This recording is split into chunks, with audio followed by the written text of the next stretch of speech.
అన్న ఎట్లా చూస్తారు మరి బండి సంజయ్ గారు మాట్లాడిన వ్యాఖ్యలు గద్దరన్ గారు ఉద్దేశించుకొని ఏం చేశాడని చెప్పేసి ఇవ్వాలని చెప్పేసి అంటా ఉన్నారు. ఏం చెప్తారు దీనికి? ఇక ఆయన సంచలనాల కొరకే మాట్లాడినట్టు కనబడుతుందా అంటే పెద్దగా ఏమి కనబడట్లే. కాకపోతే గద్దర్ గారిని అవమానించే హక్కు, బాధ్యత లేకపోతే నైతికత బండి సంజయ్ గారికి లేదు.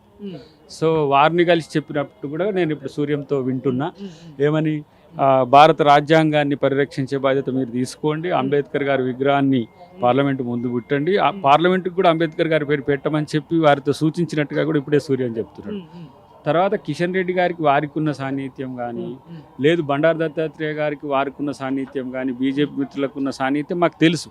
కానీ ఇది రాజకీయాల కోసం దేశంలో ఒక సెన్సేషన్ చేయడానికి ఇలా ముఖ్యమంత్రి గారు ఏం మాట్లాడినరు, మేము 5 పంపిస్తే 4 ఇస్తే పోవు, ఒక్కటే ఇచ్చిండ్రు, దానికి సంతోషం మందకృష్ణ గారికి ఇచ్చిందని. కానీ గద్దర్ గారికి ఇవ్వలే, అందశ్రీ గారికి ఇవ్వలే, లేకపోతే అందశ్రీ గారికి ఎందుకు ఇవ్వలేదని చెప్పలేదు, చుక్కరామయ్య గారికి ఇవ్వలేదని ఎందుకు చెప్పలేదు. అంటే గద్దర్ గారిని లక్ష్యం చేసుకోవడం ఏంటంటే ఆపరేషన్ ఖగారు ఆయనకు కంగారు పెడుతున్నది.